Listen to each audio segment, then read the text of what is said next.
mustaqim siratal ladzina an'amta 'alaihim ghairil maghdubi 'alaihim waladdallin. Ighfirli wa liwalidayya wa lil mu'minina.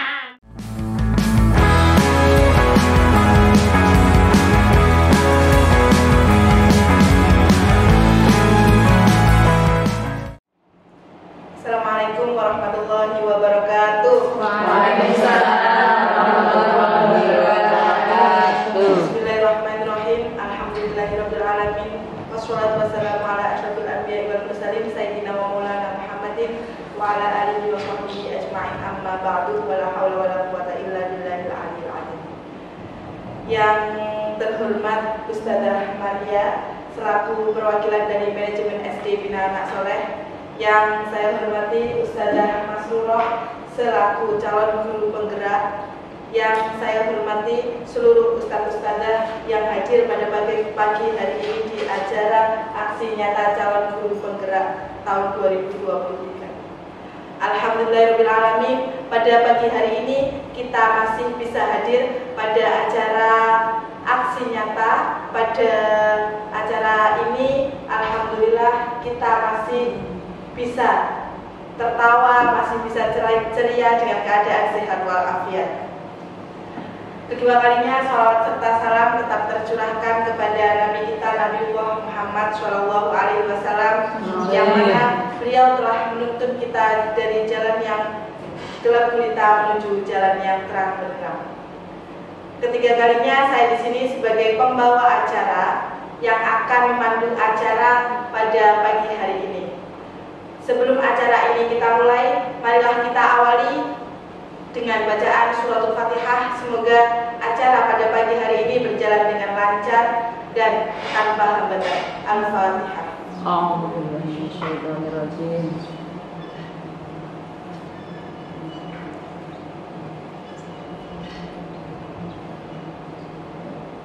Terima kasih. Semoga dengan bacaan Fatihah tadi kita bisa mengikuti acara ini dengan lancar. Amin amin ya rabbal alamin. Selanjutnya langsung saja sambutan dari perwakilan manajemen SD Bina Anak Soleh yang akan disampaikan oleh Ustadzah Dwi Maria Rusli SPD. Kepadanya dipersilahkan. Assalamualaikum warahmatullahi wabarakatuh. Waalaikumsalam warahmatullahi wabarakatuh. Yang saya hormati Ustadzah Nurullah selaku calon guru penggerak angkatan 7, yang saya hormati Ustadz dan Ustadzah yang bisa hadir di pagi hari ini. Alhamdulillah, puji syukur atas rahmat Allah Subhanahu wa taala, hari ini kita bisa berkumpul bersama, saling berbagi ilmu dari Ustadzah Nurullah, yaitu dari CGP angkatan ke-7. Salawat serta salam semoga terlimpahkan pada junjungan Nabi besar kita Muhammad SAW, yang selalu senantiasa kita tunggu syafaatnya di hari akhir.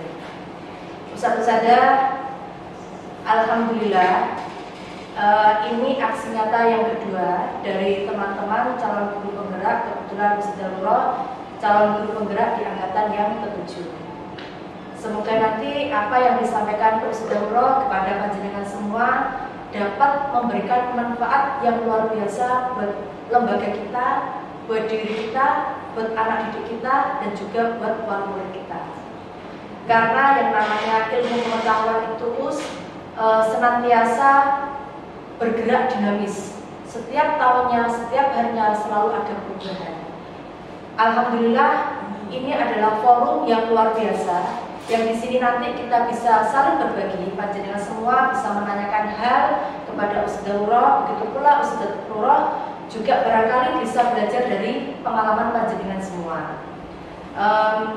Di guru penggerak angkatan ke-7 ini, Ustadzah Nurullah sudah nyampe pada modul 1 JUSG. Ini adalah puncak dari modul 1 yang dipelajari Ustadzah Nurullah. Nanti akan disampaikan kepada panjenengan semua. Jikalau ada hal-hal yang memang baik untuk kita adaptasi, baik untuk kita tiru, silakan nanti panjenengan tiru, jenengan laksanakan kegiatan ini di dalam kelas masing-masing. Jikalau nanti ada yang memang panjenengan merasa ada hal yang sekiranya belum cocok untuk kita terapkan, masih perlu adanya kita pelajari bersama-sama, kita duduk bersama untuk pelajari, dan nanti akan kita laksanakan. Alhamdulillah luar biasa support dari Ustadzah Jule selaku Kepala SD Bestuban terhadap yang namanya ilmu pengetahuan. Jadi beliaunya berharap, dan saya juga berharap, selain Ustadzah Nurul, pada akhirnya nanti panjenengan semua yang akan diberikan kesempatan yang sama. Jenengan akan berdiri di sini nanti menyampaikan pengimbasan kepada teman-teman yang lain. Amin. Saling semangat, saling support. Tidak ada namanya ilmu yang tidak bermanfaat. Kita juga Insya Allah apa yang panjenengan semua ikuti di hari ini bisa memberikan manfaat yang luar biasa, khususnya untuk anak didik kita. Karena di zaman seperti ini, yang namanya ilmu pengetahuan insya Allah bisa kita pelajari, bisa anak-anak pelajari. Tetapi yang namanya didikan akhlak yang kelak akan mereka bawa sebagai tonggak, sebagai prinsip dasar saat mereka dewasa nanti, itu yang seharusnya dipegang teguh. Nah, di jenjang sekolah dasar ini adalah saatnya kita sebagai ustadz-ustadzah memberi bekal yang baik untuk anak didik kita. Itu aja semoga kegiatan hari ini bisa lancar, semoga nanti bisa sharing bersama Ustadzah Nurul. Terima kasih banyak dari saya, mohon maaf jika ada salah kata. Wassalamualaikum warahmatullahi wabarakatuh. Waalaikumsalam warahmatullahi wabarakatuh. Terima kasih disampaikan atas segala support yang diberikan kepada Ustadzah Nurul, juga segala support yang diberikan ustadz-ustadzah yang ada di sini. Semoga ustadz-ustadzah nanti bisa mengikuti jejak-jejak beliau yang sudah mengikuti calon guru penggerak ini. Amin. Langsung saja kita memasuki pada acara inti, yaitu aksi nyata calon guru penggerak angkatan ke-7 Kabupaten Tuban yang akan disampaikan oleh Ustadzah Mas Nurul SPD. Kepada beliau Ustadzah Mas Nurul dipersilahkan. Tolong memberikan kesempatan.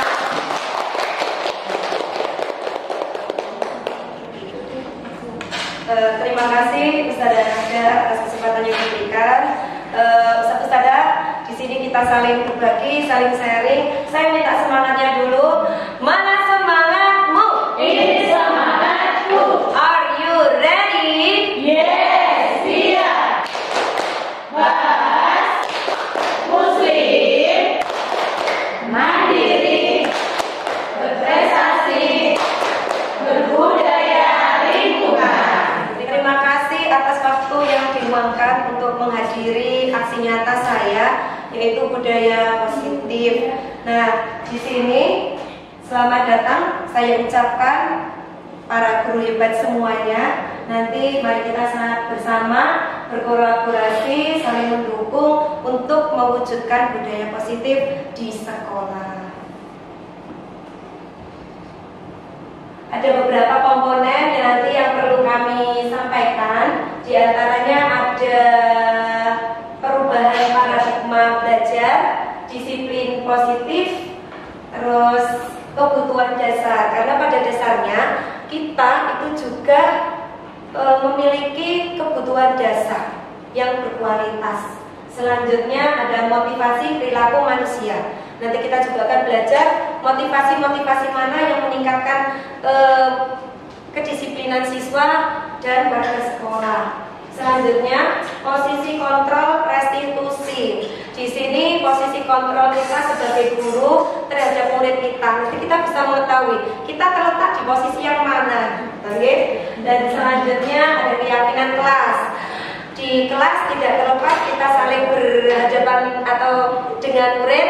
Nantinya biar murid itu bisa menumbuhkan nilai-nilai kebajikan, perlu adanya keyakinan kelas. Nanti kita simak bersama. Dan selanjutnya yang terakhir itu ada segitiga restitusi. Segitiga restitusi di sini adalah cara penanganan kita terhadap siswa. Jadi kita tidak langsung anak kesalahan kita panggil, kita just gitu saja, tidak, tapi ada tahapan-tahapan di dalam segitiga restitusi. Dan ini juga sudah saya praktekkan, nanti kita kita bisa lihat videonya bersama-sama. Oke, lanjut ke Nada. Nah, perubahan paradigma. Perubahan paradigma di sini yaitu, nah sebelum kita berlanjut ke materi selanjutnya, tadi nah, setuju atau tidak setuju saja. Nah, tidak ada jawaban yang selalu apa yang kita alami saja ini nanti sudah bisa mewakili. Yang pertama, hukuman dapat mendisiplinkan anak. Kira-kira pendapat panjenengan setuju atau tidak setuju?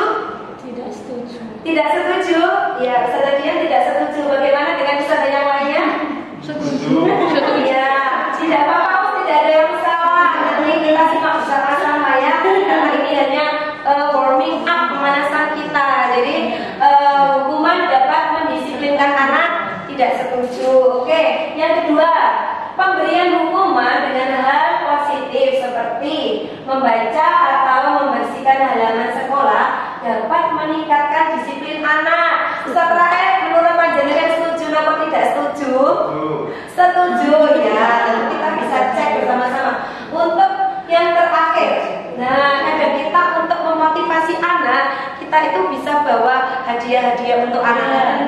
Jadi pemberian penghargaan dapat meningkatkan motivasi belajar anak. Setuju apa tidak setuju? Yang terakhir ya. Kita lanjutkan. Apa itu budaya positif? Di sini adalah budaya positif. Pada dasarnya itu adalah tanggung jawab guru dan semua warga di sekolah agar anak itu melakukan kebiasaan-kebiasaan baik sehingga menimbulkan nilai-nilai kebajikan yang melekat pada diri anak tanpa adanya paksaan, tanpa ada embel-embel hadiah atau penghargaan. Nah, seperti itu nggih. Lanjut terus. Tujuannya agar anak-anak tersebut melakukan budaya positif tersebut agar anak-anak memiliki nilai kebajikan yang muncul dalam diri kita, dalam dirinya sendiri atau dalam diri kita sendiri. Contoh saja kita sebagai ustazah datang sekolah sudah ada aturan jam berapa nggih? Nah, munculnya itu apakah karena kita takut karena hukuman atau muncul dari diri kita sendiri sebagai seorang guru harus menjadi teladan anak-anak. Nah, diharapkan tujuan di budaya positif ini kita memulainya itu muncul dari diri kita sendiri. Nonton nggih Mas nggih? Nah, sekarang permainan sebentar. Anggap saja jenengan menulis sesuatu yang sangat berharga bagi jenengan dan kepalkan di tangan jenengan. Terserah yang sesuatu yang sangat berharga bagi jenengan, entah itu murid jenengan, benda jenengan, suami jenengan, pokoknya dikepalkan saja, pegang erat-erat dan bayangkan coba berhadapan-hadapan. Teman jenengan mau membuka, nggak usah terakhir, nggak bisa. Nah, teman-teman ini, teman-teman mau membuka kepalan tangan jenengan. Apa yang jenengan lakukan? Mau membuka, mau menutup, atau tetap kekeh mengepal? Itu tergantung siapa? Diri kita. Jadi untuk mengontrol segala sesuatu yang ada itu tergantung dari diri kita sendiri, tidak dari orang lain. Makanya kita sama-sama mengoptimalkan budaya positif agar nilai-nilai kebajikan pada diri kita dan diri anak-anak itu muncul dari dirinya sendiri. Jadi misal di kelas atas sholat tahajud, nanti yang sholat tahajud akan bisa kasih poin. Nah, diharapkannya anak-anak untuk melakukan sholat tahajud itu dari dirinya sendiri. Itu nggih. Nah, perubahan paradigma teori kontrol atau ilusi kontrol. Ilusi guru dapat mengontrol murid. Nah, dari ilusi-ilusi ini, manakah ilusi Anda yang Anda yakini selama ini? Sebelumnya saya juga meyakini hal itu semua karena sudah belajar juga, nanti kita belajar juga mana yang kita yakini. Kita yakini nggak usah apakah kita selama ini ilusi guru dapat mengontrol calon murid? Ya. Iya, yang selanjutnya, ilusi bahwa kritik dan membuat orang merasa bersalah dapat menguatkan karakter. Jadi misalnya saya setelah mengkritik Ustazah Susan merasa bersalah. Apakah nanti karakternya Ustazah Susan berubah menjadi lebih baik? Nah, ya. Bisa jadi ya. Bisa. Karena kritikan ya. Lanjutnya, ilusi bahwa semua penguatan positif efektif dan bermanfaat. Ilusi bahwa orang dewasa memiliki hak untuk memaksa. Apakah itu yang kita lakukan terhadap anak-anak kita? Ya, alhamdulillah. Jadi tidak seharusnya orang dewasa sebagai ayah, sebagai ibu, kita bisa memaksa anak. Begitupun apa yang kita lakukan di kelas sebagai guru. Nah, di sini perubahan paradigmanya ada stimulus respon dan ada teori kontrolnya. Untuk contoh yang nomor 1, bisa dibaca Ustazah Susan? Ya. Kita mencoba mengubah orang agar berpandangan sama dengan kita. Untuk teori kontrolnya, kita berusaha memahami pandangan orang lain tentang dunia. Nah, jadi untuk stimulus respon, kerja kita itu memaksa orang ya, memaksa orang untuk sama dengan kita, pandangan kita sama dengan kita. Padahal di sini teori kontrolnya, kita berusaha memahami pandangan orang lain tentang dunianya. Jadi kita tidak boleh memaksa ya. Biasanya kita suka memaksa, tetapi di sini di teori kontrol kita berusaha memahami. Untuk nomor 2 bisa dibaca Ustaz Raif. Minta tolong. Stimulus respon perilaku buruk dilihat sebagai suatu kesalahan. Teori kontrol, semua perilaku memiliki tujuan. Nah, di stimulus respon, kesalahan itu dianggap sebagai perilaku buruk. Tetapi kalau di teori kontrol, semua perilaku apapun yang kita lakukan itu memiliki tujuan. Entah itu dianggap salah dengan orang lain atau baik dengan orang lain, tetapi apa yang kita lakukan itu memiliki tujuan. Lanjut ke sana aja. Nah, disiplin positif dan nilai kebajikan universal. Nah, di sini perlu ditanamkan untuk disiplin positifnya. Disiplin itu apa sih? Kira-kira yang selama ini yang kita tahu makna dari disiplin sendiri. Tepat waktu ya. Jadi yang teringat di sini adalah disiplin itu tepat waktu. Tetapi sesungguhnya disiplin di sini adalah belajar ya. Jadi semua itu perlu belajar. Dan pandangan kita untuk saat ini disiplin itu sebagai kayak pemaksaan. Padahal sebenarnya bukan. Next. Nah, tujuannya disiplin positif itu kembali lagi ke apa Gus? Agar anak-anak mempunyai nilai kebajikan yang muncul dari dirinya sendiri atau motivasi intrinsik dari kebiasaan-kebiasaan baik yang dilakukan. Misalnya masuk sekolah tepat waktu, itu muncul dari intrinsiknya, motivasi dirinya sendiri, sehingga melekat nilai kebajikan yang ada pada diri anak tersebut. Nah, nilai-nilai kebajikan universal untuk saat ini yang ditanamkan di Indonesia adalah nilai-nilai profil pelajar Pancasila. Nilai profil pelajar Pancasila ini ada berapa Us? Nilai-nilai kebajikannya ada 6 G. Yang pertama, beriman, bertakwa dan berakhlak mulia. Terus berbineka global, kreatif, mandiri, gotong royong. Itu diharapkan nilai-nilai tersebut tertanam di diri siswa kita. Nah, ini kebutuhan dasar manusia. Untuk sampai di sini ada yang perlu ditanyakan, Us?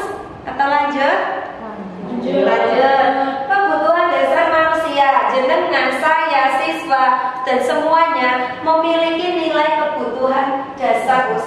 Yang pertama, saya juga perlu sekali butuh kasih sayang. Nah, itu kebutuhan dasar manusia ada 5. Yang pertama itu adalah love atau kasih sayang. Jadi butuh diterima. Seperti anak kita juga, misal kadang ada yang high, middle, low. Yang middle pun butuh untuk diterima di teman-temannya, di guru-gurunya, karena sesungguhnya itu merupakan kebutuhan dasar kita yang tidak kita sadari. Seperti itu nggih. Jadi ada kebutuhan kasih sayang, penerimaan. Misalnya Ustazah Susan luar biasa sekali sudah memegang abdu. Yang dibutuhkan abdu adalah love, penerimaan, kasih sayang. Nah, lanjut, ada power, belum Mas? Ada power atau penguasaan. Jadi mereka itu juga butuh seperti berhasil mengerjakan sesuatu, penguasaan, butuh kebanggaan. Terus next, kesenangan. Nah, di sini saya paling suka sekali, Jadi biar tidak sepaneng, anak-anak juga tidak tegang, pembelajaran yang kita berikan itu juga tidak monoton, anak-anak tidak boring, anak-anak itu juga butuh kebutuhan ini, yaitu kesenangan. Pembelajaran kita bisa dengan game atau pemberian kuis, pemberian permainan dan yang sebagainya. Dan selanjutnya anak-anak itu juga butuh kebebasan. Jadi seperti ilusi kontrol yang pertama tadi, bahwa kita sebagai orang dewasa tidak bisa memaksa anak, karena yang memegang kontrol adalah anak itu sendiri. Lah bagaimana caranya? Nah itu menumbuhkan nilai kebajikan yang muncul di dalam diri anak. Jadi kebajikan itu sudah melekat. Seperti itu. Next, ini ada contoh video 5 kebutuhan dasar manusia. Yang video ini sangat bagus sekali, yang sudah dibuat oleh Kementerian Pendidikan. 5 kebutuhan dasar manusia. Salam dan bahagia Ibu dan Bapak Guru. Pada dasarnya di video ini intinya memberi contoh 5 kebutuhan dasar manusia yang berkualitas. Budaya seimbang. Salah satu upaya yang dapat dilakukan oleh guru.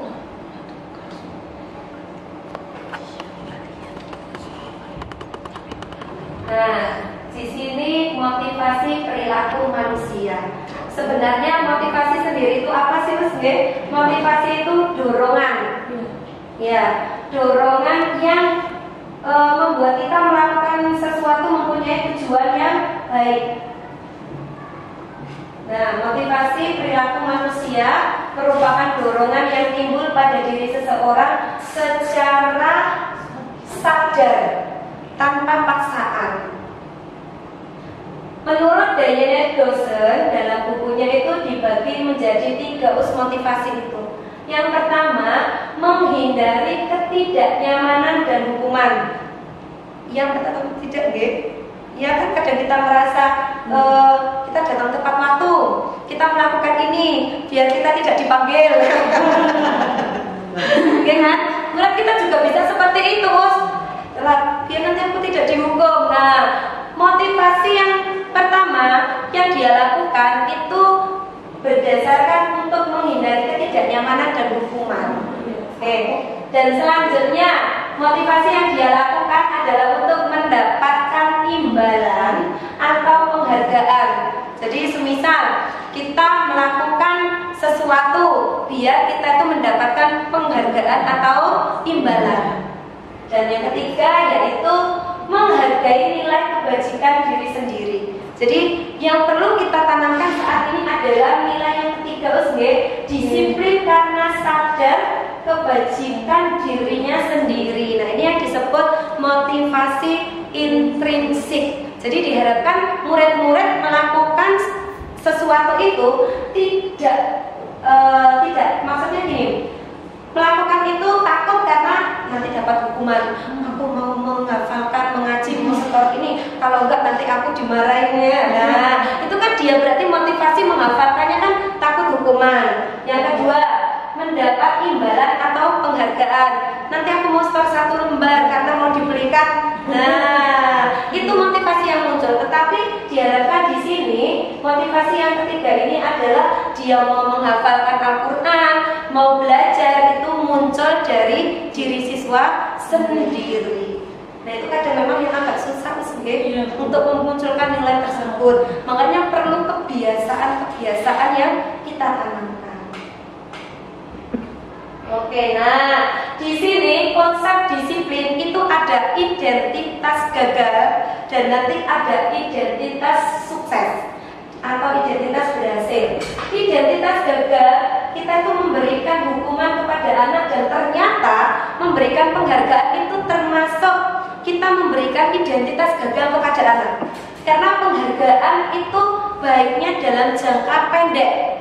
Kalau dilakukan berulang-ulang tidak baik untuk jangka panjang. Akibatnya motivasi yang dilakukan oleh anak itu tidak berdasarkan dalam diri anak, tetapi takut kena hukuman atau mau mendapatkan penghargaan. Penghargaan tidak efektif sebenarnya Mas G. Karena nanti anak-anak melakukan sesuatu, biar aku dapat ini, besok dikasih mama ini, besok dikasih ustazah ini. Begitu terus selanjutnya. Jika ustazah lupa tidak bawa jajannya, mau ustazah nggak bawa jajan. Nah, seperti itu Mas G. Pada dasarnya itu identitas gagal. Dan selanjutnya yang kedua, merusak hubungan. Nah, di sini merusak hubungannya itu menimbulkan kecemburuan sosial.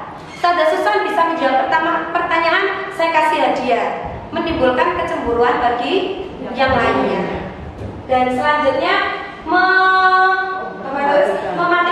mematikan kreativitas. Jadi anak itu tidak bebas untuk memunculkan kreativitasnya karena motivasinya hanya untuk mendapatkan hadiah. Dan selanjutnya menghukum dengan sistem ranking, itu juga memberikan identitas gagal kepada anak. Alhamdulillah di sekolah kita tidak ada ranking, jadi baik sekali. Selanjutnya merampas hak menghargai diri. Jadi sesuatu yang dia kerjakan hanya tujuannya untuk mendapatkan imbalan. Selanjutnya ada konsep disiplin dengan identitas sukses. Nanti ada konsekuensi dan restitusi. Konsekuensi di sini itu perlu kita tanamkan ke siswa. Jadi konsekuensinya apa? Restitusi itu perlakuan siswa, perlakuan kita terhadap siswa agar dia mengenali kesadarannya sendiri dan menemukan perbaikan yang ia lakukan sehingga nanti dia balik ke kelompoknya atau ke teman-temannya itu mempunyai karakter yang lebih kuat, mempunyai karakter yang sudah baik. Jadi tujuannya restitusi di situ. Jadi konsekuensi di sini ada penguatan jangka pendek, masih jangka pendek terus nih. Jadi konsekuensinya misalnya datang telat mengikuti pelajaran PJOK. Konsekuensi yang sudah diberikan lari mengelilingi lapangan sebanyak 2 kali. Lagi monitoring berkelanjutan, stimulus respon. Jadi itu untuk restitusi di sini murid bertanggung jawab untuk perilakunya sendiri. Terus ya.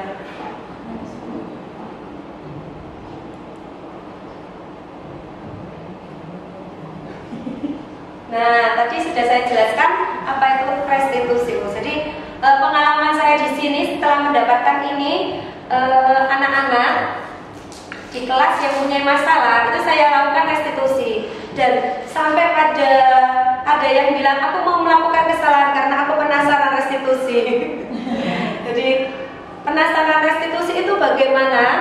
Karena kita kan biasanya kalau ada masalah dengan BK, dengan wali kelas, dengan tindakan atau tindak lanjut yang apa yang kita berikan, tetapi pada dasarnya di sini restitusi itu anak bisa memperbaiki dirinya sendiri dengan muncul motivasi intrinsik.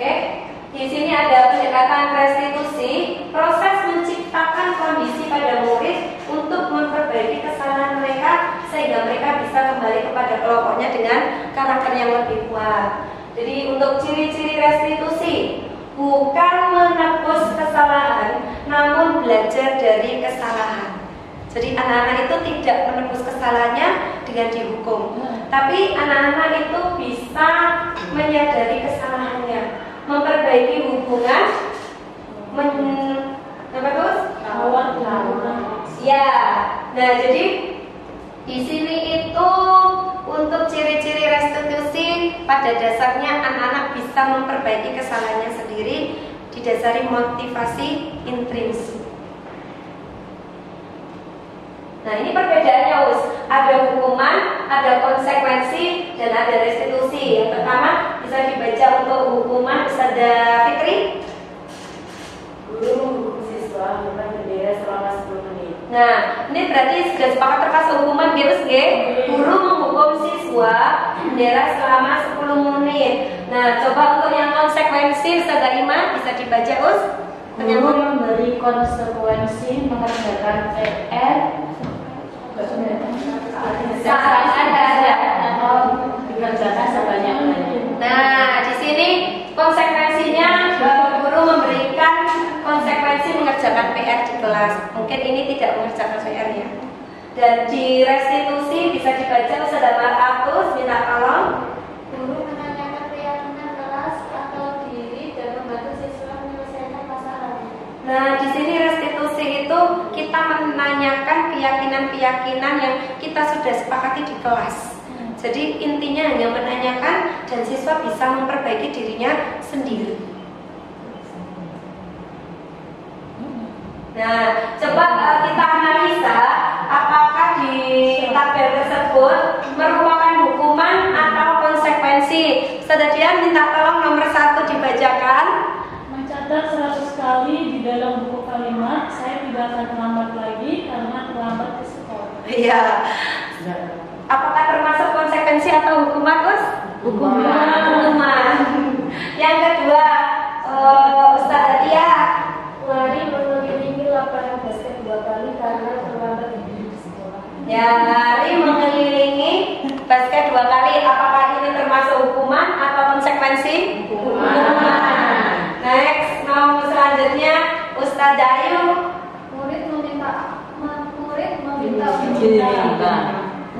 Murid diminta untuk push up 15 kali karena tidak menggunakan masker sekolah. Iya, berarti hukuman. Yang terakhir Ustazah Susan. Menggantikan kertas tugas teman yang telah dicoret-coret. Menggantikan kertas teman yang telah dicoret-coret. Berarti apa, Us? Konsekuensi. Oke, terima kasih. Nah, sekarang kita akan belajar posisi kontrol restitusi. Jadi kita sebagai guru, apa yang kita lakukan terhadap siswa itu ternyata posisi yang paling baik di sini. Nanti saya sediakan videonya, Bos. Nanti kita simak bersama-sama mulai nomor 1 sampai nomor 5. Posisi mana sajakah yang pernah kita lakukan terhadap siswa? Videonya ini sangat bagus sekali. Satu adegan dengan orang yang sama, dengan guru yang sama, tetapi ya itulah kegiatan sehari-hari atau yang kita lakukan sebagai guru.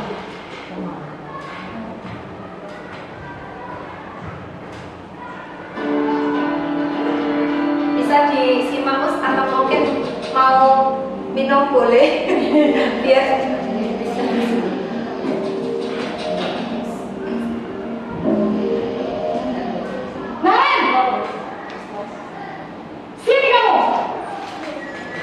Assalamualaikum.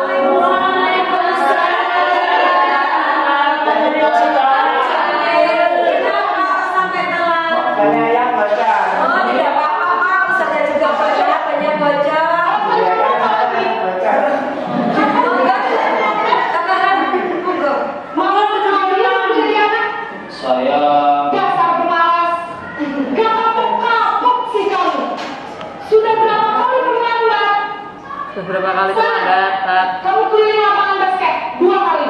Apakah kita seperti itu? Buatan G.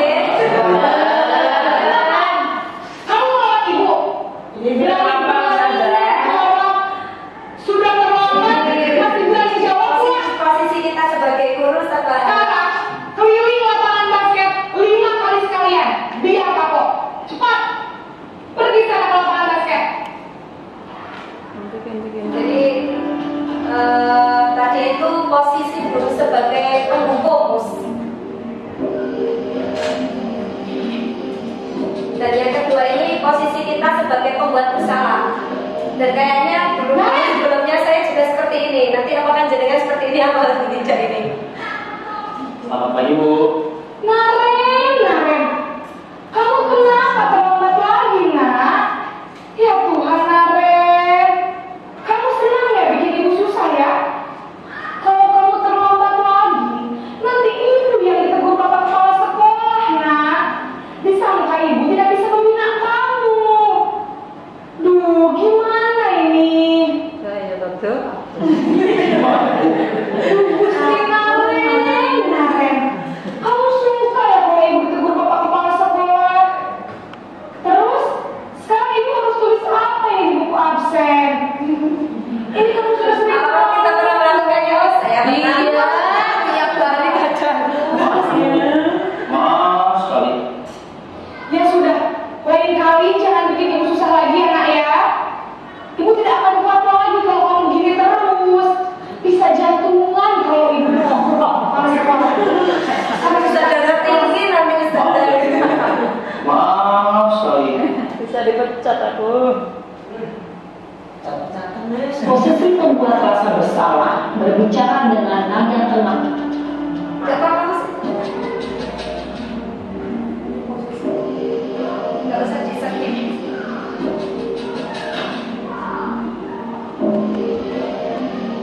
Naren! Aduh. Murid kita siapa ya Mbak ya?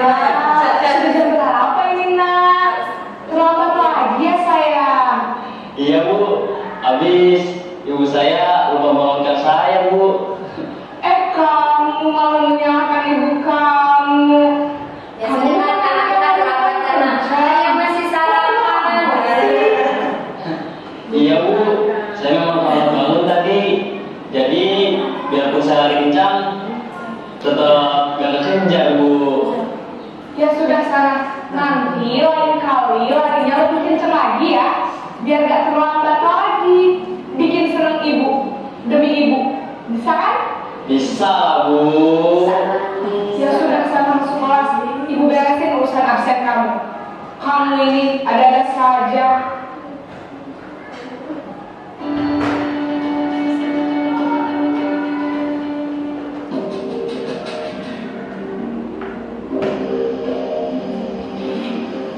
Jadi yang keempat posisi sebagai pemantau.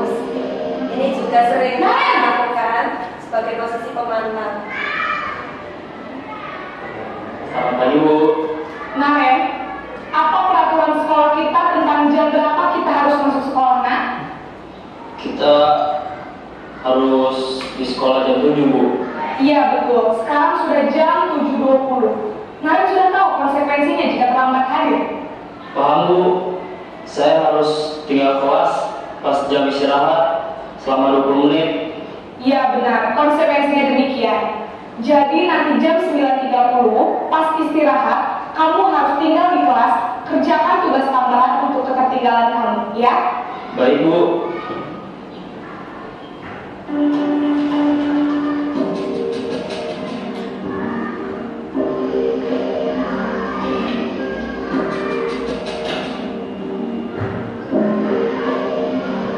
Naren!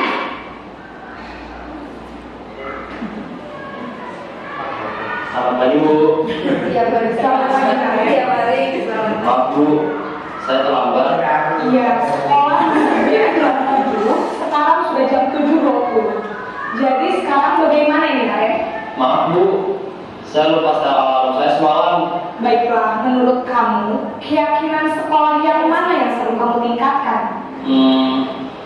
Menghargai diri sendiri dan orang lain mungkin ya Bu. Setuju.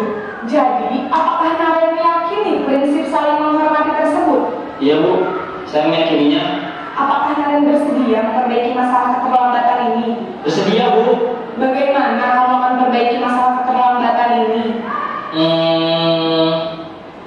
Saya akan coba untuk tidak lupa menyetel alarm saya Bu. Baik, kalau Naren lupa menyetel alarm di rumah, ada orang yang kira-kira bisa bantu mengingatkan tidak? Ada Bu. Kata saya, Kak Emma. Ada lagi selain Kak Emma? Selain Kak Emma, ada ibu saya. Baik, jadi yang mengingatkan Naren adalah Kak Emma dan ibu kamu ya? Kira-kira akan mulai setel alarm kapan ya Naren? Setelah pulang sekolah, akan segera saya lakukan. Baik, jadi Naren akan setel alarm untuk bangun besok pagi dan akan diingatkan oleh kakak dan ibunda Naren ya. Ada lagi yang mungkin perlu dilakukan Naren agar tidak terlambat bangun lagi? Tidak ada Bu. Baik Naren, terima kasih untuk kerjasama kamu. Sekarang kamu perlu kembali ke kelas untuk belajar. Baik Bu, terima kasih. Nah itu videonya tentang posisi kontrol 5 posisi kontrol kita sebagai guru. Yang pertama tadi ada posisi penghukum, yang kedua pembuat merasa bersalah, dan yang ketiga tadi ada posisi sebagai teman, keempat posisi pemantau, dan yang kelima adalah posisi sebagai manajer. Dari kelima posisi ini, menurut panjenengan semua, kira-kira yang terbaik posisi sebagai apa, Us? Manajer. Ya, posisi sebagai manajer, karena di posisi sebagai manajer ini, guru menanyakan keyakinan yang sudah disepakati kelas atau sekolah, serta siswa tersebut bisa memberikan solusinya sendiri tanpa harus didikte oleh guru, nggih. Jadi kayak Naren tadi harus apa biar tidak bangun telat, menyalakan alarm. Kalau alarmnya biar kamu bisa menyalakannya, siapa yang perlu mengingatkan? Kak Emma. Jadi gitu nggih. Jadi anak muncul sendiri apa yang harus dilakukan untuk memperbaiki kesalahannya. Jadi kita sebagai guru, insya Allah Ustadz Wahab ini juga sudah sering menerapkan posisi kontrol sebagai seorang manajer. Jadi yang kita belum tahu saja, saya juga dulu belum tahu apa yang kita terapkan itu namanya apa saja. Kalau di penghukum, insya Allah kita tidak nge. Kalau membuat bersalah, biasanya ya Allah, nah, nggak usah jadi panggil kepala sekolah, kasus terus. Nah itu seperti itu, nge. Jadi kayak gitu. Kalau untuk teman, ya sudah melindungi. Jadi kalau melindungi itu kan tidak memunculkan nilai kebajikan atau motivasi intrinsik siswa karena merasa terus dilindungi oleh gurunya. Pemantau ini juga lumayan karena masih bisa mengingatkan. Untuk yang terakhir yang paling baik yaitu posisi sebagai manajer. Atau mungkin Ustazah Susan bisa menceritakan pengalamannya di antara posisi 5 kontrol ini yang sudah pernah dilakukan. Ya mungkin untuk semuanya pernah ya. Mungkin Kakak tadi bisa menceritakan 5 posisi kontrol yang sudah pernah dilakukan. Ya kalau saya itu sering ke pemantau karena biasanya anak-anak itu kalau berbicara kotor di kelas itu sering saya ulang-ulangin untuk tata tertib di sekolah itu harus bagaimana, kemudian apa yang harus kamu lakukan ketika kamu mengulangi lagi, semua seperti itu. Oke, tepuk tangan untuk saya. Mungkin Ustazah Baji ada pengalaman di sini kan tidak hanya guru kelas maupun GUSG, semuanya kita kan juga sebagai pendidik tentunya pernah melakukan hal-hal yang seperti ini. Bisa pengalamannya Ustazah Baji? Mungkin dari kelima posisi kontrol yang pernah dilakukan. Ya kadang kalau ada yang datang terlambat ngaji gitu ya saya suruh berdiri sambil berdoa gitu. Dari hukum ya. Sama mungkin Pak sekarang kan di kelas 1 kemudian spesial. Mungkin posisi kontrol yang pernah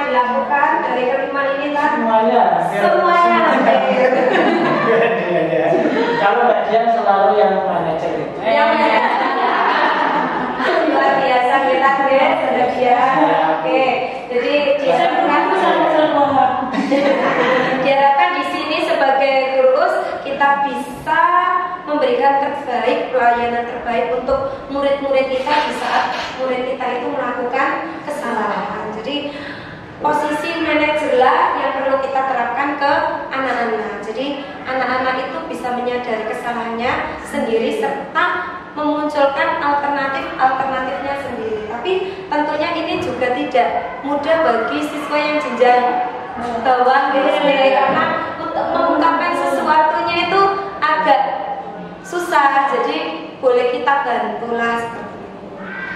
Ada yang perlu ditanyakan Us untuk selanjutnya? Tidak apa-apa Ustazah Susan, soalnya nanti kalau tanyanya di akhir takutnya lupa. Ya. Mungkin yang saya tanyakan bisa disebutkan namanya sama kelasnya Ustazah Susan. Ya. Nama Ustazah Susan, wali kelas 4D. Saya pernah mendapatkan kasus di kelas yang mungkin saya sampai minta bantuan BK tetapi belum bisa karena kasusnya ini banyak anak satu kelas yang tidak tahu. Kemudian saya nggak tahu ya di posisi kontrol yang mana, tetapi saya yang terakhir itu pas hari Selasa saya berbicara begini satu kelas. Saya kasih waktu sampai jam 9.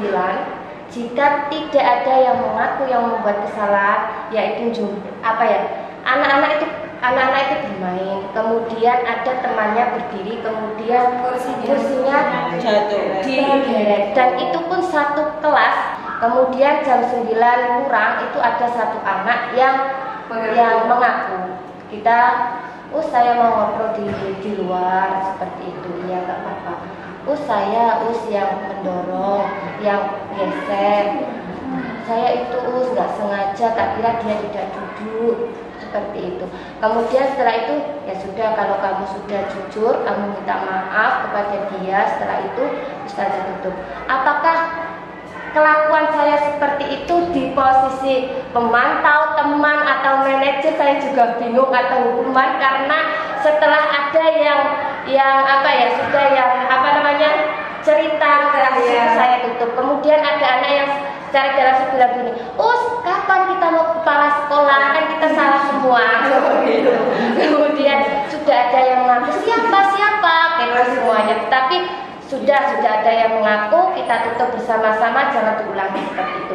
Apakah perbuatan yang saya lakukan itu masuk ke posisi kontrol atau manajer atau pemantau? Apakah saya tidak memberikan solusi sampai valid sehingga tidak saya teruskan masalah itu karena dia sudah meminta maaf atau bagaimana?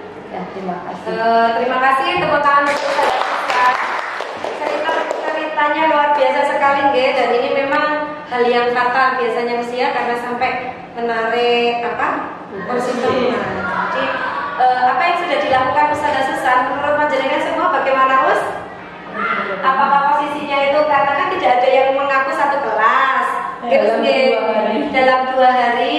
Apakah termasuk menghukum, membuat merasa bersalah teman, pemantau atau manajer? Kita ingat kata kunci Ustazah Susan, kalau tidak ada yang mengaku nanti bisa dilaporkan ke kepala sekolah. Dalam waktu jam 9 kalau ada yang mengaku dan berbicara langsung sama Ustazah Susan, nanti Ustazah selesaikan. Jadi Ustazah Susan itu ada 2 pilihan.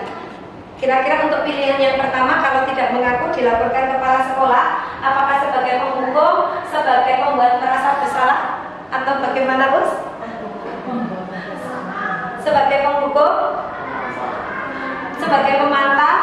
Kalau di sini sebagai pemantau lebih cenderung ke mengingatkan apa yang sudah menjadi ketetapan kelas. Jadi mungkin di sini di Ustazah bisa menjadi pembuat merasa bersalah. Jadi kan dia nanti takutnya gitu ya. Nah, apa yang dilakukan Ustazah Susan memang sudah bagus karena apa? Belum diketahui. Tapi untuk tindak lanjutnya ya Ustazah Susan, mari kita belajar bersama karena memang kita saling sharing dan mungkin setelah ini bisa kita terapkan semua. Itu ada namanya segitiga restitusi.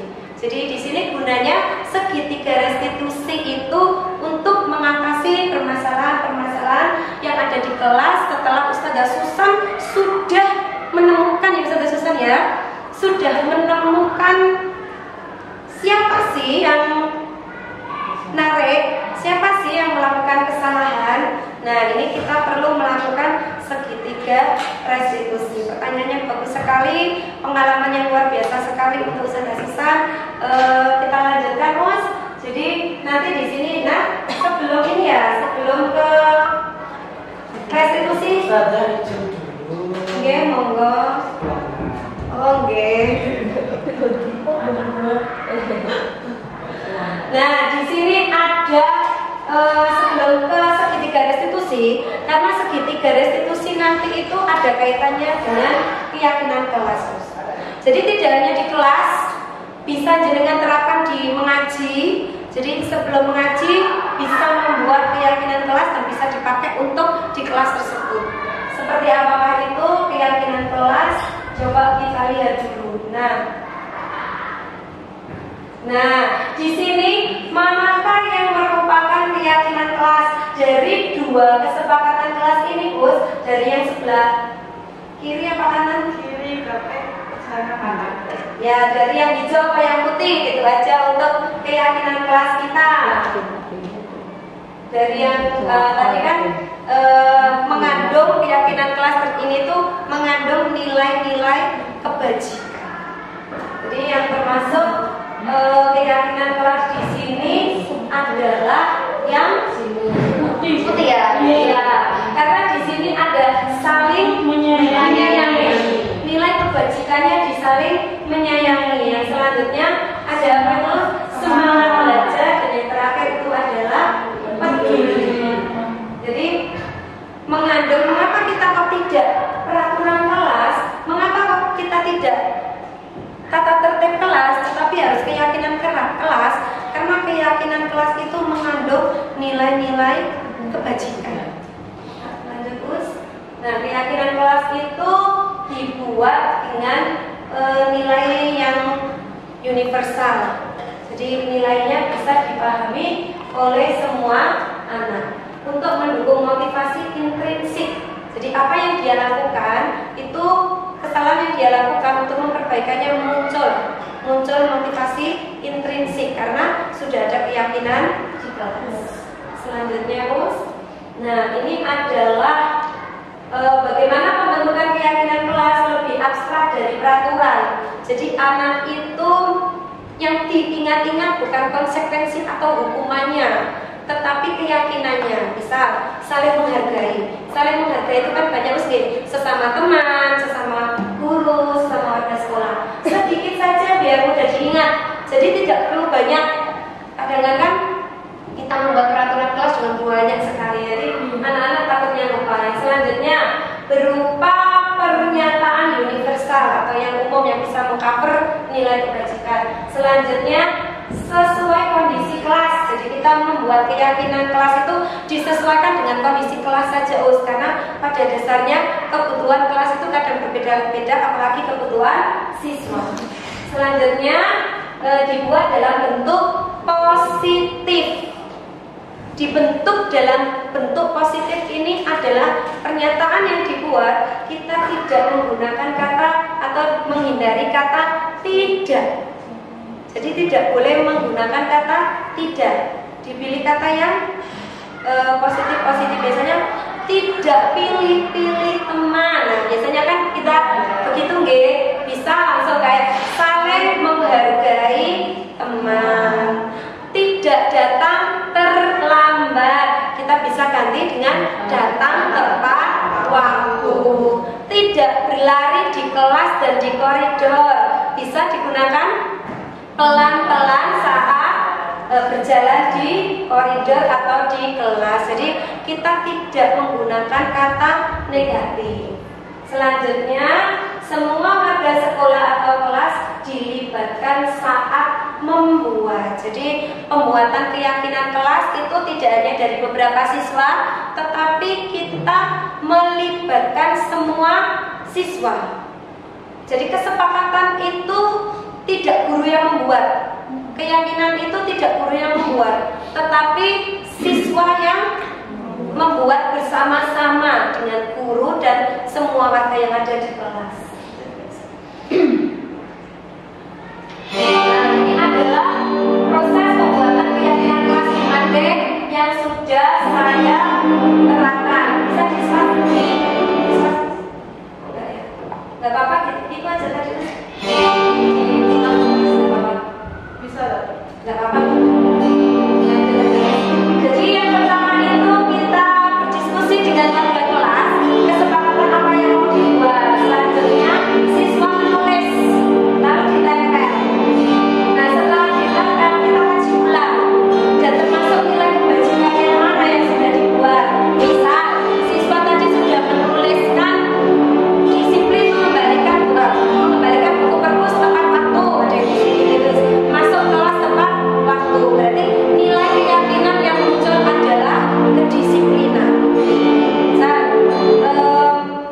Menghargai ini kemarin itu membersihkan kelas, melaksanakan piket kelas, membuang sampah pada tempatnya, ada yang nulis gitu. Jadi kita kelompokkan keyakinan kelasnya menjadi apa, Us?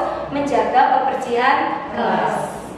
Terus melaksanakan piket bersama-sama, mengerjakan tugas kelompok dengan baik, nilai kebajikannya bisa tanggung jawab. Jadi nanti yang kita munculkan adalah keyakinannya, Us, bukan yang disepakati anak-anak itu kan terus kita tinjau ulang mana yang membuat kalimat negatif kita betulkan karena kadang anak-anak masih bingung membuatnya. Jadi perlu tinjau ulang. Setelah semuanya itu dibuat, ditinjau lagi bersama satu kelas, disepakati lagi dan perlu ada penandatanganan siswa dan guru. Jadi keyakinan kelas yang muncul kemarin itu ada beriman dan bertakwa karena memang ada yang menuliskan sholat tepat waktu di masjid. Terus berdoa sebelum dan sesudah saat melaksanakan kegiatan di kelas. Jadi saya tulis keyakinannya beriman dan bertakwa. Kebersihan kelas, ada lagi saling menghargai. Karena apa? Mendengarkan ustazah saat menerangkan itu kan juga termasuk nilai keyakinan kelas saling menghargai. Jadi yang perlu diingat anak-anak itu adalah nilai kebajikan yang universalnya. Nah, apa Ustaz? Nilai kebajikan yang universal.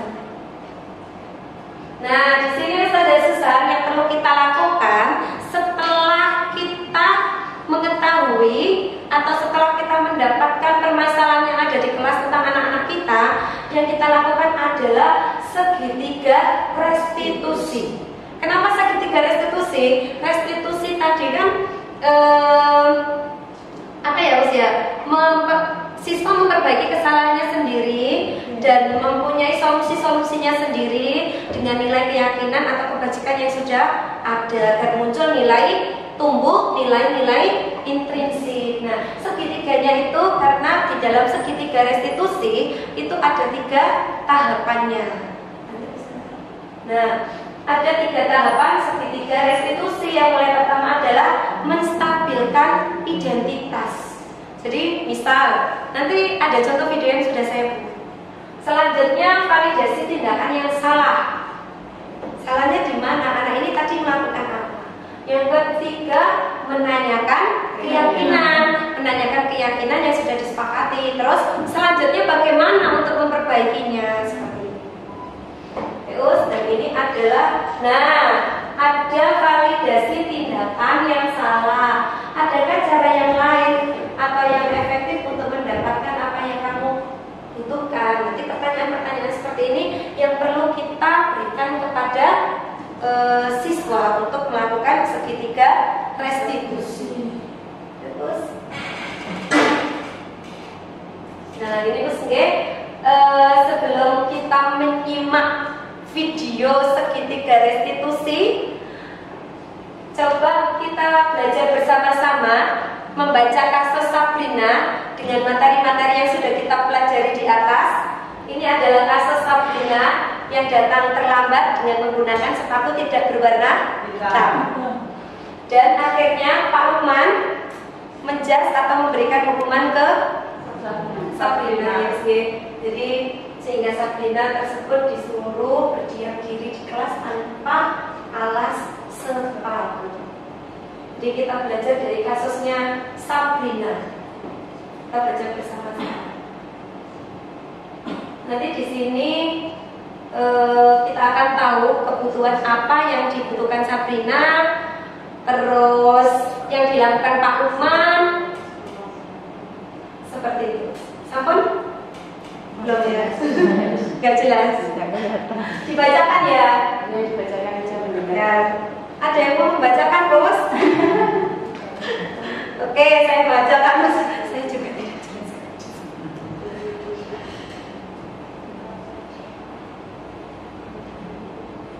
Sabrina hari itu bangun terlambat dan terburu-buru sampai di sekolah. Dia pun akhirnya sampai di gerbang sekolah, tapi baru menyadari kalau tidak menggunakan sepatu hitam seperti tertera di peraturan sekolah. Di depan pintu kelas, Bapak Lukman memperhatikan sepatu Sabrina yang berwarna coklat. Sabrina berusaha menjelaskan bahwa dia terburu-buru dan salah mengenakan sepatu. Pak Lukman menanyakan Sabrina apa peraturan sekolah tentang seragam warna sepatu. Sabrina sudah menjawab mengetahui sepatu yang harus berwarna hitam, namun terburu-buru dan salah mengenakan sepatu. Selain tidak mungkin kembali pulang karena rumah jauh sekali, Pak Lukman tetap bersikeras pada peraturan yang berlaku dan mengatakan, "Ya sudah, kamu sudah melanggar peraturan sekolah. Kamu salah, sudah terlambat, salah pula warna sepatunya. Segera buka sepatumu kalau tidak bisa mengenakan warna sepatu sesuai peraturan." Sabrina meminta maaf dan memohon kembali kepada Pak Lukman agar tetap dapat mengenakan sepatunya dan berjanji tidak akan mengulang kesalahannya. Namun Pak Lukman tidak mau tahu. "Tidak, kamu telah melanggar peraturan sekolah. Kalau tidak sanggup, ambil sepatu di rumah atau diantarkan sepatu ke sekolah. Ya sudah, kamu tidak bersepatu aja seharian di sekolah. Sekarang copot sepatumu dan silakan belajar tanpa sepatu seharian." Sabrina pun dengan berat hati mencopot sepatunya dan memberikannya kepada Pak Lukman. Seharian dia tidak berani berkeliling sekolah karena malu dan lebih banyak terdiam diri di kelas tanpa alas sepatu. Nah, dalam kasus di atas, sikap posisi apa yang diambil oleh Pak Lukman, Bos? Sikap penghukum. Nah, jadi kita sudah ini dalam posisi yang dilakukan Pak Lukman sebagai guru, posisi kontrol yang dilakukan adalah sebagai penghukum. Selanjutnya kebutuhan yang diperlukan oleh Sabrina, kebutuhan yang dilakukan sesuai dengan kebutuhan dasar tadi, ada kesenangan, kasih sayang. Yang dibutuhkan oleh Sabrina adalah kasih sayang.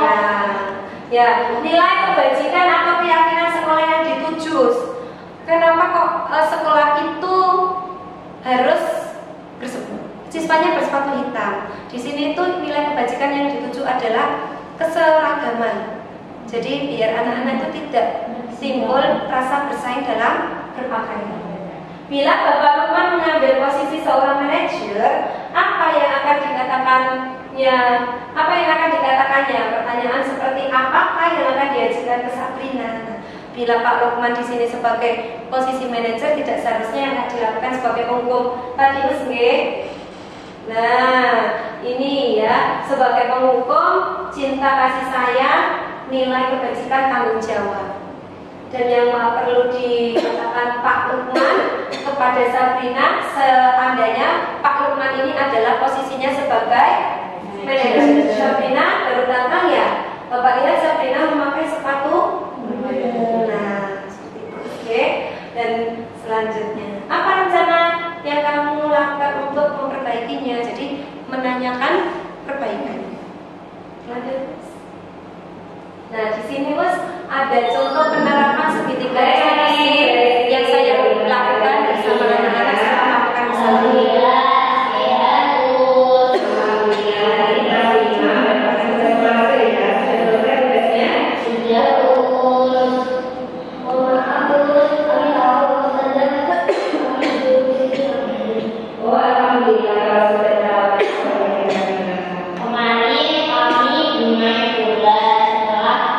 Setelah selesai mengerjakan tugas dasar ini,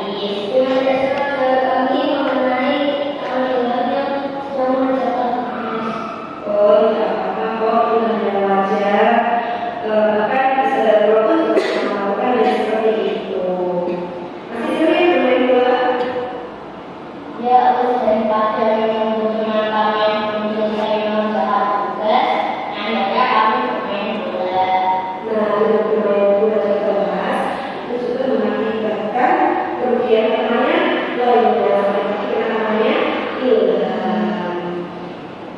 Nah, di sini Rizky sama Adik coba masih ingat tidak yang berprosesnya? Di sini mulai tahap penanganan yang berproses.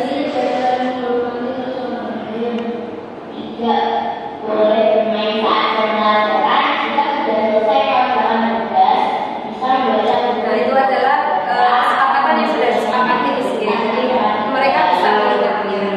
Biasa sekali yang juga yang bisa mengingat dia dan kelasnya. Selanjutnya bagaimana? Nah, ini cara pertanyakan untuk memperbaiki apa yang sudah dilakukan. Kerja mikir ya.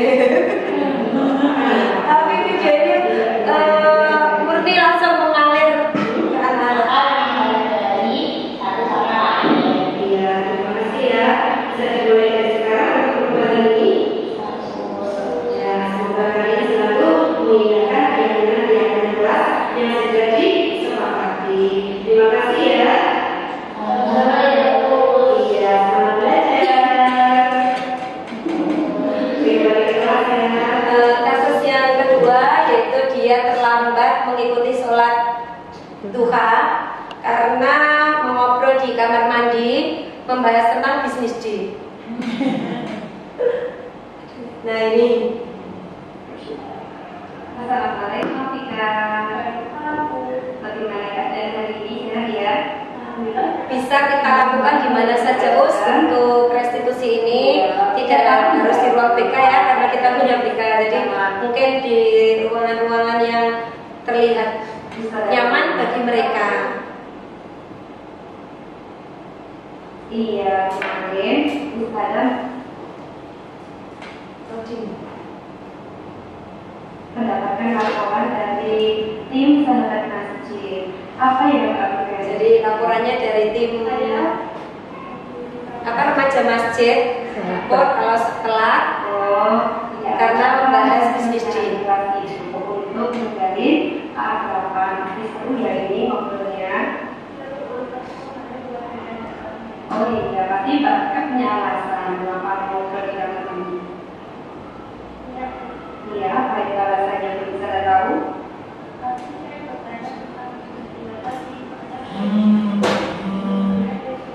Oh gitu ya, tapi dengan seperti tadi kalau bisa sudah terlalu saya. Iya, coba sekarang kita ingat keyakinan kelas yang sudah kita sepakati. Kita ingat ya. Terakhir menanyakan keyakinan kelas. Dan mengikuti sholat tepat waktu. Iya, waktu dan mengikuti sholat tepat waktu atau bersama di masjid. Jika sudah mengingat keyakinan dengan keyakinan kelas dengan baik. Selanjutnya Mbak Fika bagaimana? Saya akan menjadi dan jadi setelah itu langsung dikatakan ini. Iya, terima kasih Mbak Fika ya. Karena salah satu kunci atau suksesnya seorang itu karena menerapkan kedisiplinan. Terima kasih Mbak Fika. Semoga kita semua bisa istiqomah menjalankan apa yang sudah menjadi keyakinan kita. Boleh kembali ke kelas ya. Terima kasih Mbak Fika. Ya, silakan. Jadi anak itu merasa nyaman usia ketika dia mempunyai masalah. Karena sesuai tadi permasalahan itu setiap permasalahan pasti ada tujuannya. Jadi dia ngobrol di kamar mandi alasannya tanya bisnis D. Karena kebetulan bisnis D-nya kelas 5 kan masih duluan adik kelasnya, jadi tanya apa sih bagaimana nanti. Dia tidak menanyakannya di kamar mandi. Seperti itu apa yang sudah saya pelajari di calon guru penggerak angkatan 7. Apa yang sudah saya peroleh bisa saya imbaskan dan semoga kita semua bisa menjalankan budaya positif ini dengan maksimal sehingga anak-anak kita menjadi anak-anak yang baik dan bisa membawa nilai-nilai kebajikan tersebut sepanjang hidupnya. Untuk itu budaya positif dimulai dari diri sendiri, kita sebagai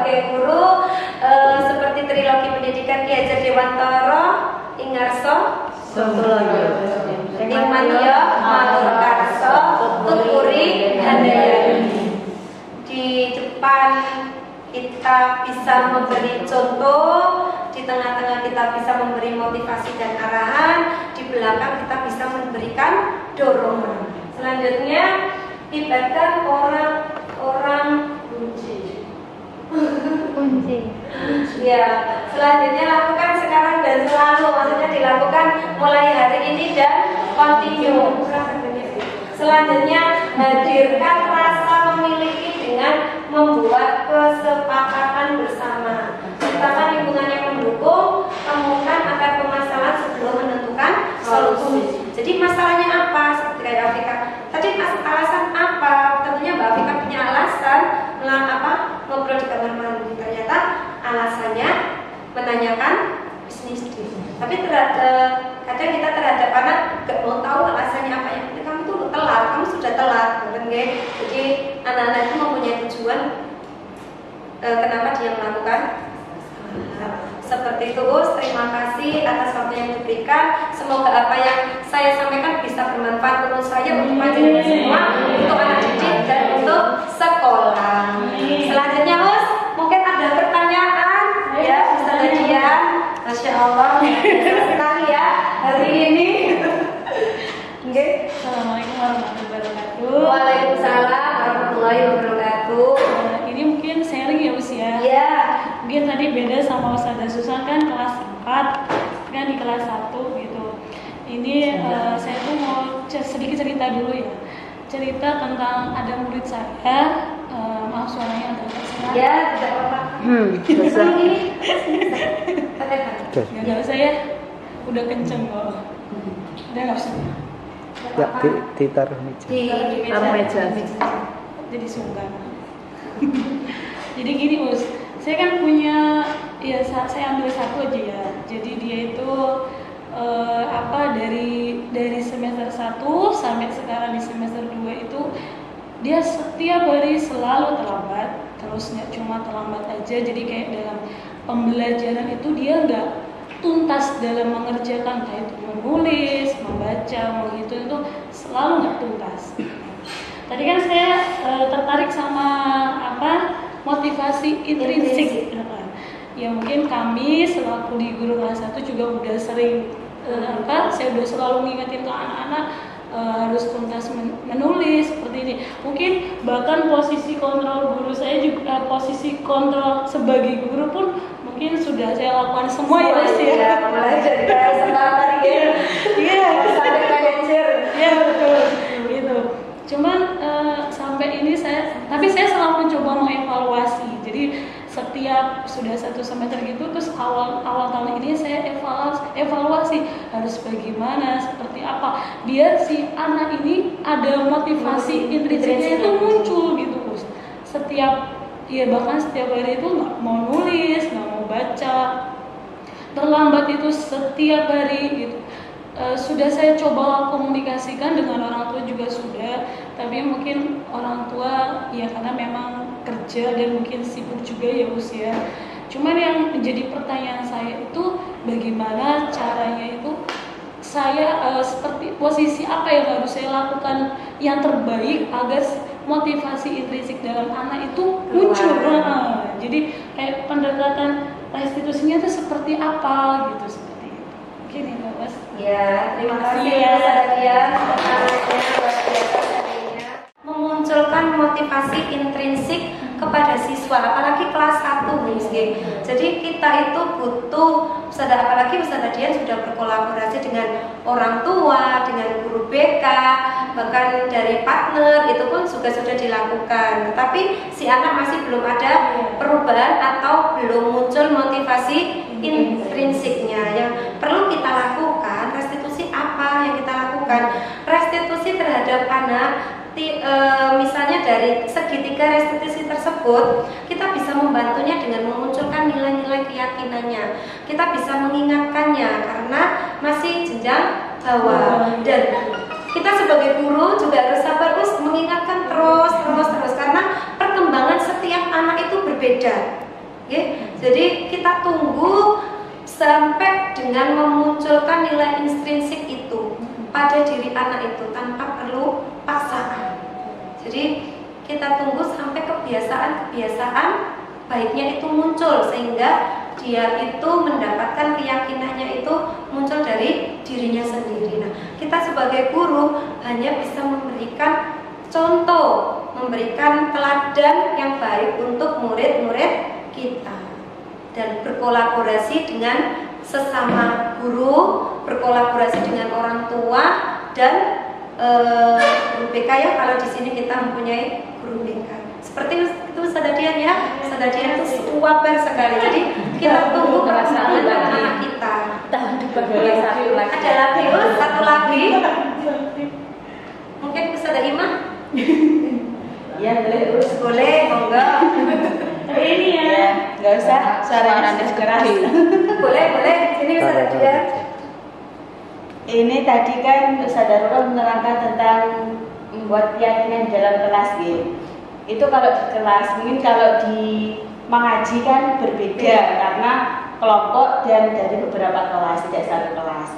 Terus untuk pembahasannya juga kan mungkin nggak sama. Kalau di kelas kan tentang sholat di masjid tepat waktu, terus menjaga kebersihan kelas. Nah, kalau di kelompok mengaji kan mungkin yang biasa kita buat seperti peraturan di awal pembelajaran di tahun baru itu, kelompok baru kan seperti datang tidak terlambat, terus kelengkapan mengaji itu mungkin, atau waktunya mengaji ada yang bermain sendiri atau gimana gitu.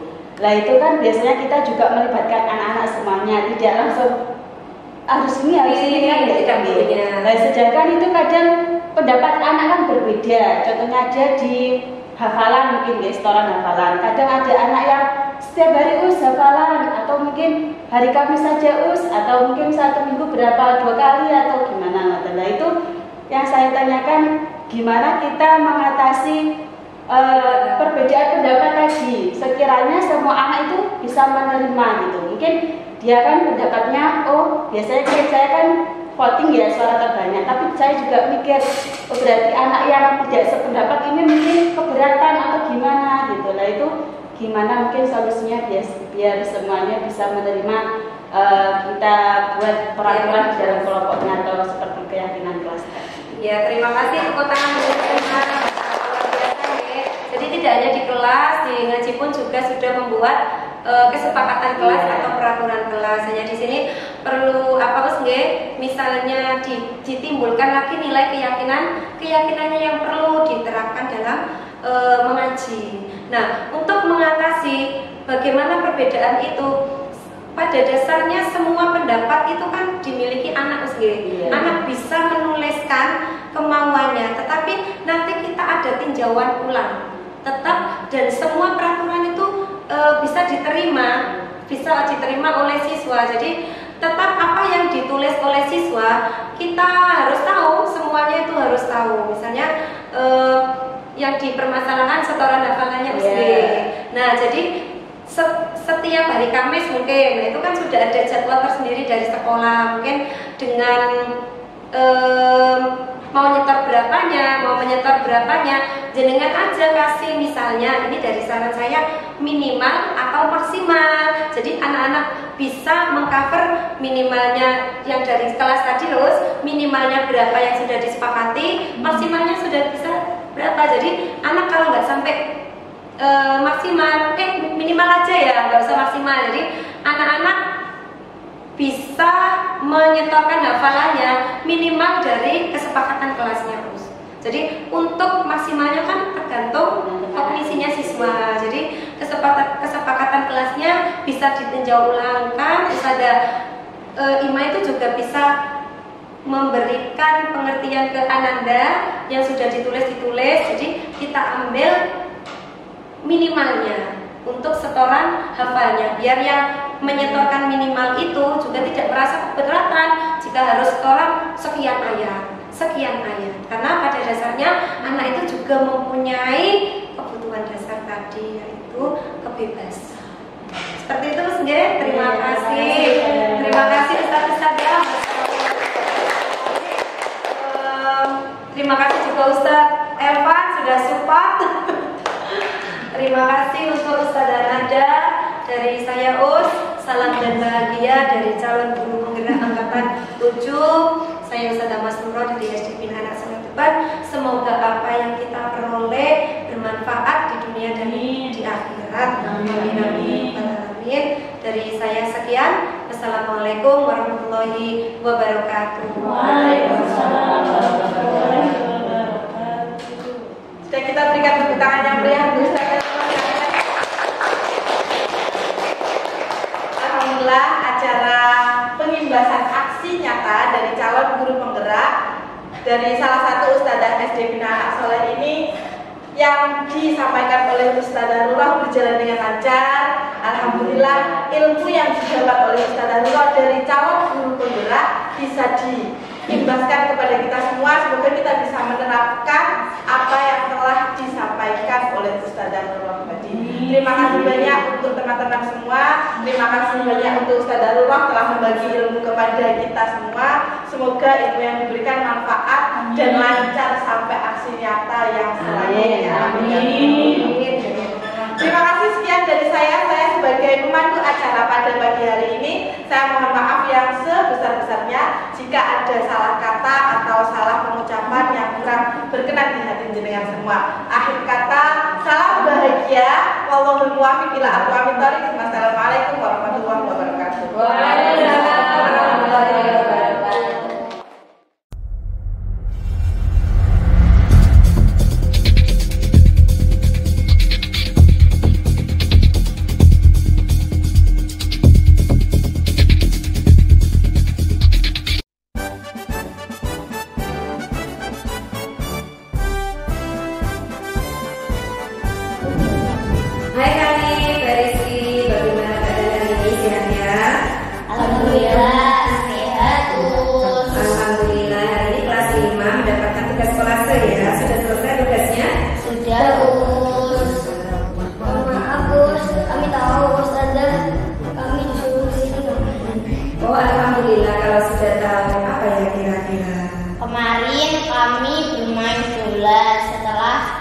Setelah selesai mengerjakan tugas bahasa Inggris, dengan tidak sengaja kami mengenai tangan Ilham yang sedang mengerjakan tugas. Oh, tidak apa-apa kok, itu hal yang wajar. Bahkan Ustadzah Nurul pun juga pernah melakukan hal yang seperti itu. Masih seru ya bermain bola?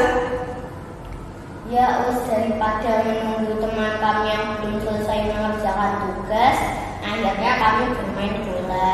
Nah, dengan bermain bola di kelas itu juga mengakibatkan kerugian teman yang lainnya. Sampai tadi kena namanya Ilham. Nah, di sini Rizky sama Arif, coba masih ingat tidak keyakinan kelas yang sudah kita sepakati? Kita harus saling menghargai dan saling menghormati satu sama lain. Tidak boleh bermain saat jam pelajaran. Jika sudah selesai mengerjakan tugas, bisa membaca buku di pojok baca atau membantu teman yang kesulitan mengerjakan tugas. Alhamdulillah, luar biasa sekali. Kalian adalah anak-anak yang hebat yang bisa mengingat keyakinan kelas dengan baik. Untuk selanjutnya bagaimana? Kita tidak akan mengulangi lagi dan akan minta maaf ke Ilham serta akan akan apa kalau kita tidak bermain dan tidak menyakiti? Akan menghargai satu sama lain. Iya, terima kasih ya. Bisa dimulai dari sekarang untuk perubahan ini. Ya, semoga kalian selalu mengindahkan keyakinan kelas yang sudah disepakati. Terima kasih ya. Sama-sama ya Us. Iya, semangat belajar. Kita kembali ke kelas ya.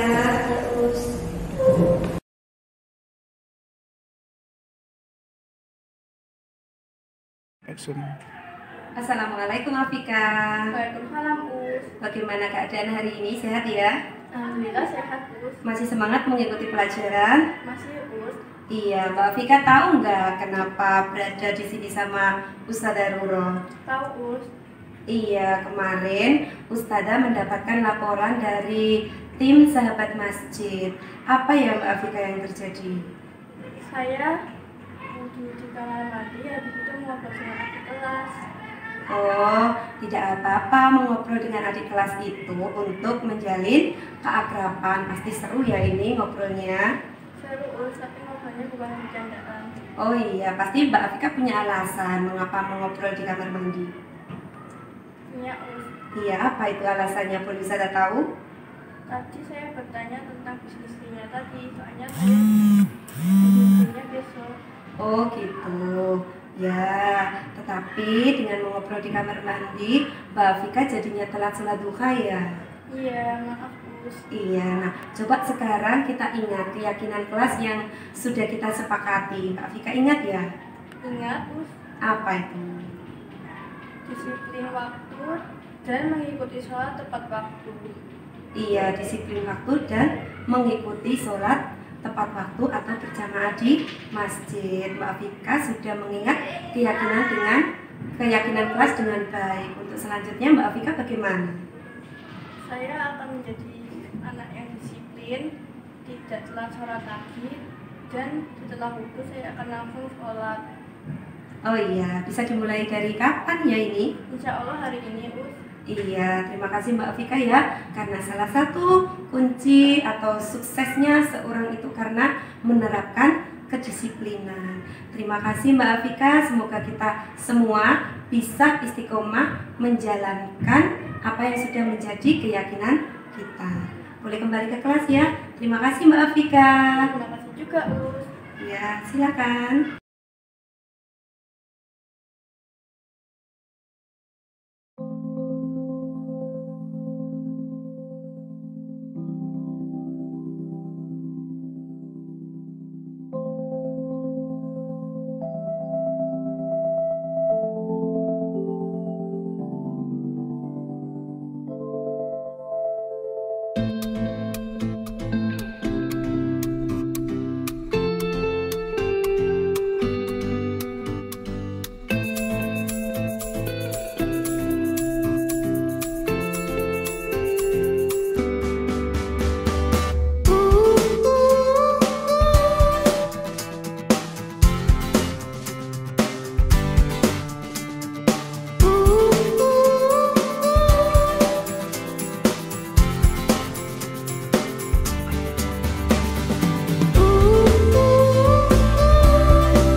Assalamualaikum warahmatullahi wabarakatuh.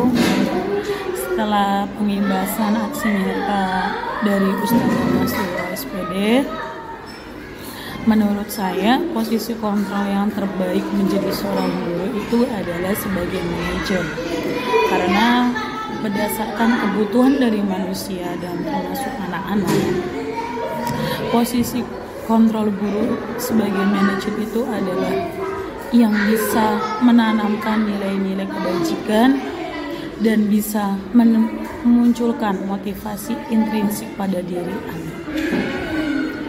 Sekian dari saya, terima kasih, tetap semangat, dan sangat bermanfaat sekali atas ilmu tentang ilmu dari posisi kontrol ini. Assalamualaikum warahmatullahi wabarakatuh. Assalamualaikum warahmatullahi wabarakatuh.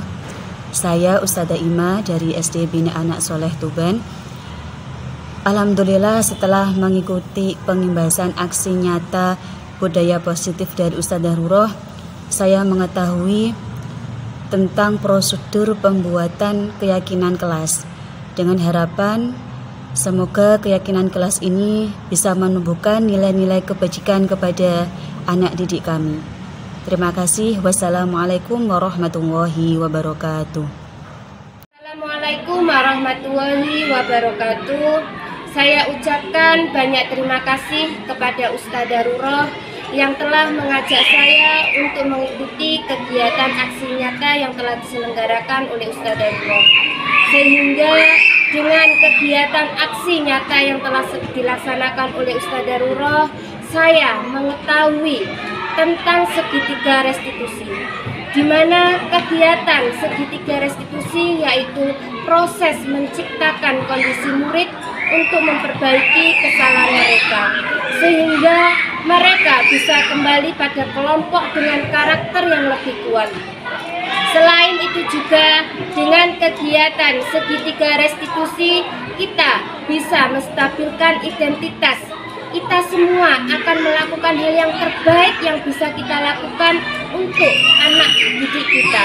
Kemudian yang kedua yaitu validasi tindakan yang salah, di mana semua perilaku anak-anak ketika membuat kesalahan pasti mempunyai suatu alasan tertentu. Sehingga dengan segitiga restitusi ini kita bisa mengetahui apa yang dilakukan oleh anak-anak dan bagaimana alasan anak-anak yang telah dilalui tersebut. Kemudian yang ketiga yaitu menanamkan keyakinan, di mana keyakinan kelas apa yang harus kita sepakati untuk demi kebaikan kelas masing-masing.